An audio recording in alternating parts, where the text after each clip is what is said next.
संसारमा धेरै प्रकारका प्राणीहरू हुन्छन् है। धेरै प्रकारका प्राणीहरूले जन्म लिएको हुन्छ।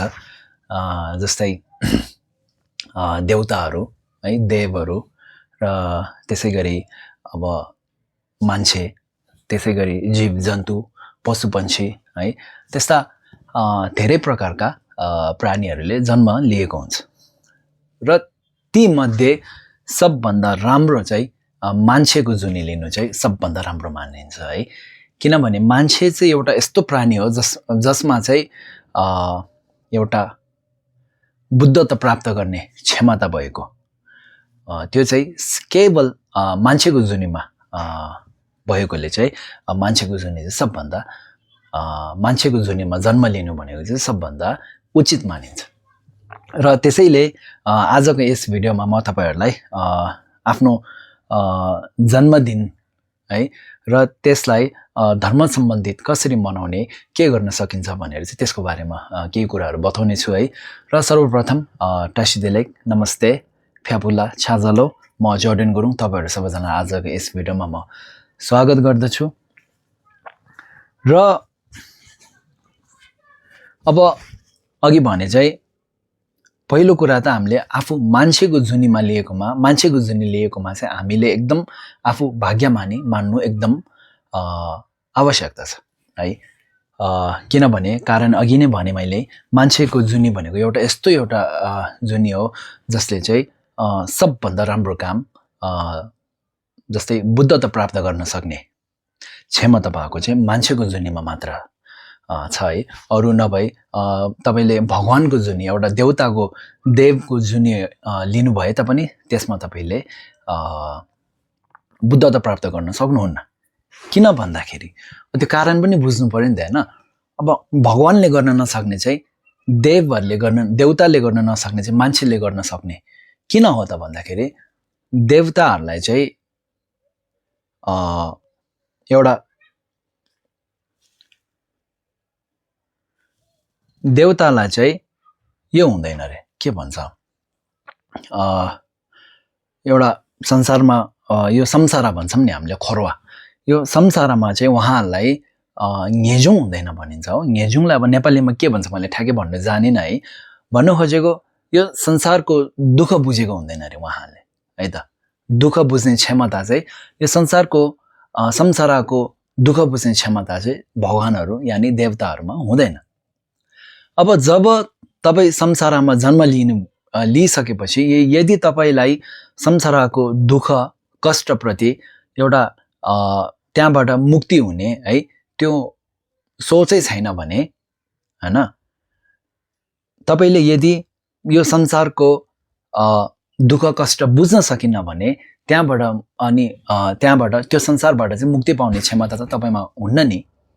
र त्यसैले यो संसारको दुःख कष्ट बुझ्ने क्षमता चाहिँ केवल मान्छेकोमा भएकोले चाहिँ, अनि मान्छे चाहिँ एउटा यस्तो प्राणी हो जसले चाहिँ संसारबाट मुक्ति हुन सकिन्छ है र बुद्धत्व प्राप्त गर्न सकिने एउटा चाहिँ प्राणी रहेको हो। त्यसैले चाहिँ हामी मान्छेको जुनी लिएकोमा चाहिँ एकदमै हामीले चाहिँ भाग्यमानी मान्नुपर्छ।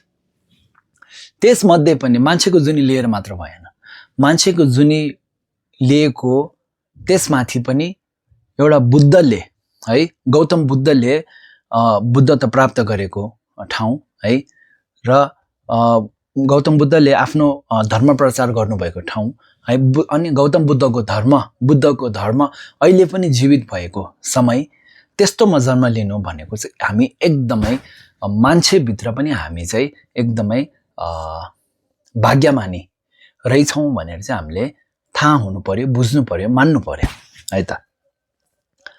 र अब अर्को कुरा,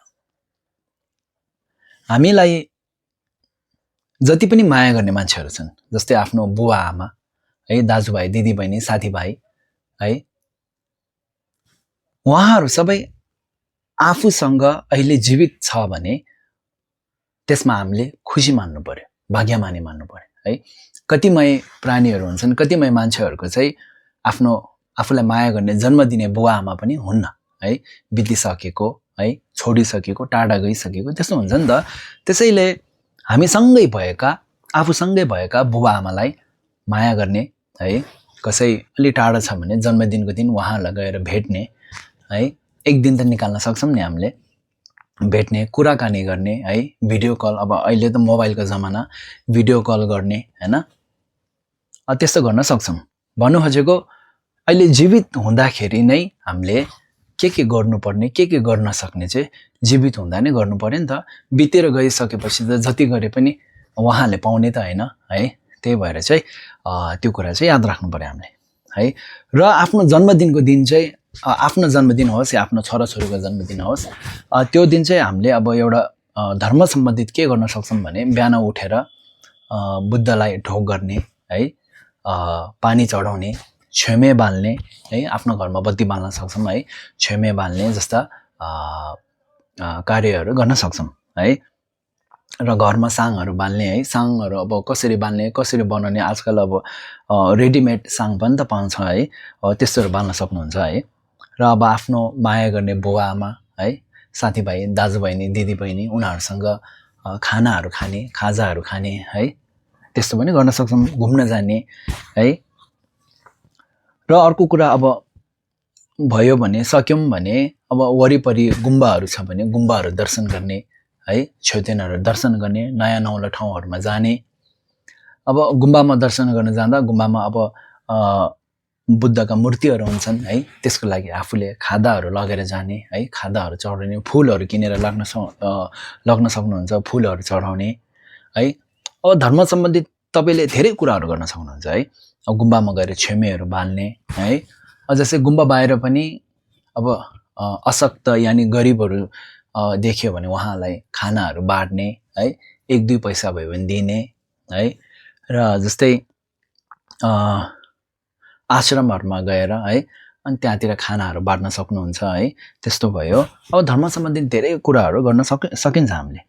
गुम्बातिर जाँदा गुरुहरू दर्शन गर्ने, गुरुहरूबाट आशीर्वाद लिने है, त्यस्ता धेरै कुराहरू चाहिँ हामीले गर्न सक्छौँ है त।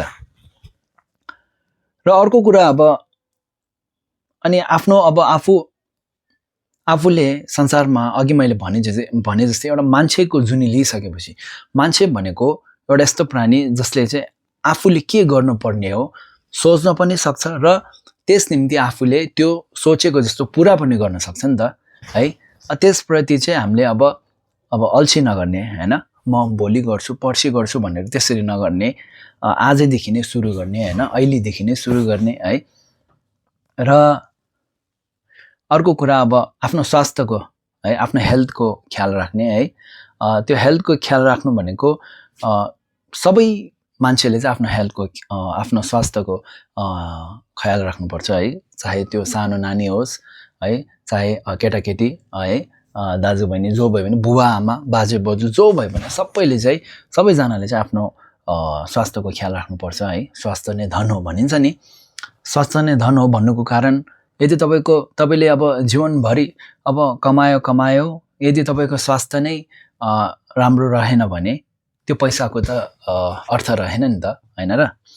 आफूले अब धेरै बिरामी हुनुभयो भने आफ्नो आफन्त, आफ्नो बुवा आमा, आफ्नो छोराछोरी सबैलाई दुःख हुन्छ है, उहाँलाई पनि खुसी हुँदैन हैन। त्यस्ताहरू, त्यो कुराहरूमा चाहिँ हामीले ध्यान राख्नु पर्यो है त।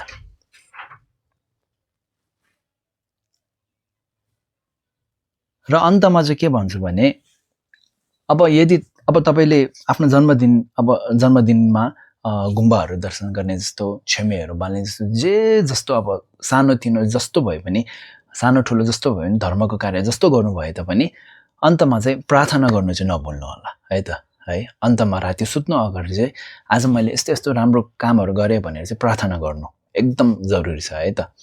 र त्यसो भन्दै अब धर्म सम्बन्धित यो छोटो जन्मदिन र जन्मदिनमा के गर्नुपर्ने भनेर, धर्म सम्बन्धित के गर्न सक्छौँ भनेर त्यसको बारेमा चाहिँ यो छोटो भिडियो बनाएको हुँ है। र त्यसै गरी अरू पनि धर्म सम्बन्धित केही कुराहरू जान्नु छ भने तल कमेन्टमा लेख्नु होला है। र भिडियोको अन्तसम्म हेरिदिनु भएकोमा एकदमै धन्यवाद। हस् त।